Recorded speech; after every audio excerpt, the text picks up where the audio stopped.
안녕하세요. 미래에셋증권 중국 소비재 담당 김지은입니다. 오늘은 전 세계적으로 많은 관심을 받고 있는 테무와 그 모기업인 핀도도에 대해 알아보겠습니다.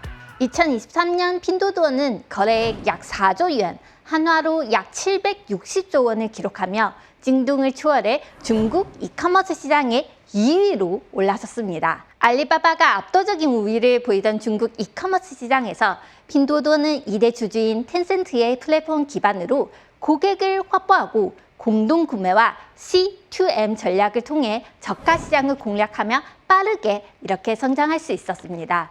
여기서 텐무와 핀도도의 관계를 궁금하실 텐데요. 텐무는 핀도도가 해외 시장을 공략하기 위해 출시한 초저가 이커머스 플랫폼입니다. 2022년 9월에 미국에서 처음으로 런칭한 이후 현재 56개국으로 시장을 확대했고 23년 기준 3억 4천만 건으로 전 세계에서 가장 많이 다운로드된 쇼핑 앱으로 성장했습니다. 네, 현 시점에서 핀도도를 추천드리는 가장 결정적인 이유는 2024년이 중국 내수 경기 부진과 공급 과잉으로 수출의 중요성이 커지는 시점이기 때문입니다. 해외 진출 테마와 관련된 산업에 대한 관심과 수혜가 이어질 것으로 예상됩니다. 따라서 해외 진출을 대표하는 기업인 핀도도의 3가지 투자 포인트를 말씀드리겠습니다. 네, 첫 번째 투자 포인트는 정책 수혜 지속입니다. 2022년 기준으로 중국 인구는 전 세계의 약 18% 차지하고 있는데요. 하지만 제조업 생산량은 전 세계의 약 31%를 차지하는데요.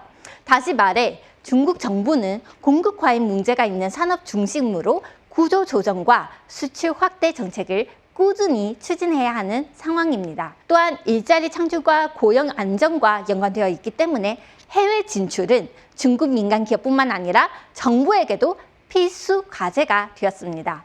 4월 30일 정치국 회의에서 처음으로 크로스보더 이커머스 수출 확대에 대한 언급한 만큼 지속적인 정책적 지원과 수혜가 기대됩니다. 네, 두 번째 투자 포인트는 가격 경쟁력 확보입니다. 중국 이커머스의 공격적인 해외 진출은 올해도 지속될 것으로 보이지만 시장 우위를 확보하기 위해서는 가격 경쟁력이 중요한 변수가 될 것으로 예상됩니다. 핀도도는 중국 내 공급 과잉 현상과 글로벌 시장에서의 가성비 수요 증가 간의 간극을 파악하고 일관 위탁 관리라는 새로운 비즈니스 모델을 글로벌 시장에 선보였습니다. 이 모델은 셀러의 리스크 해소와 편리성 증가라는 장점을 가지고 있는데요. 셀러와 플랫폼 간 결제는 유한화로 진행되기 때문에 셀러는 해외 진출 과정에서 환율 변동의 위험을 감수할 필요가 없습니다. 또한 수출국의 언어, 문화, 소비 성향에 대한 높은 이해도가 없어도 상품만 공급하면 되므로 국제 전자상 거래에 참여하는 문턱이 크게 낮아졌습니다.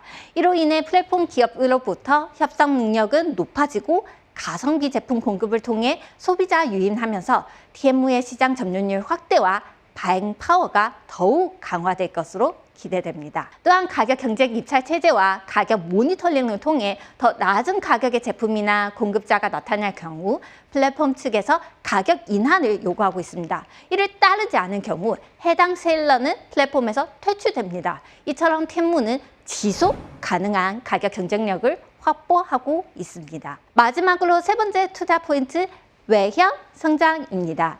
중국 전자상 거래 전문 매체인 라스트포스에 따르면 텐무가 2024년 전년 동기 대비 233% 증가한 600억 달러라는 매우 공격적인 목표를 설정했다고 보도되었는데요. 비록 핀도도는 텐무 관련 데이터를 공시하지 않지만 시장 전망치는 300에서 550억 달러로 예상하고 있어 작년보다 더 공격적인 마케팅이 진행될 가능성이 높다고 판단됩니다. 특히 바잉파워 강화에 따른 원가 절감 붐을 마케팅 비용으로 활용한 것이고 그다음에 기적 효과와 함께 2024년 상반기까지 핀도도의 시장 호조가 이어질 것으로 예상됩니다. 종합하자면 핀도도는 정책 수혜 지속, 가격 경쟁력 확보, 바잉파워 강화에 따른 원가 절감 분을 마케팅 비용을 활용해 2024년에도 고성장을 지속될 것으로 보입니다. 이상으로 핀도도에 대한 분석 마치겠습니다. 감사합니다.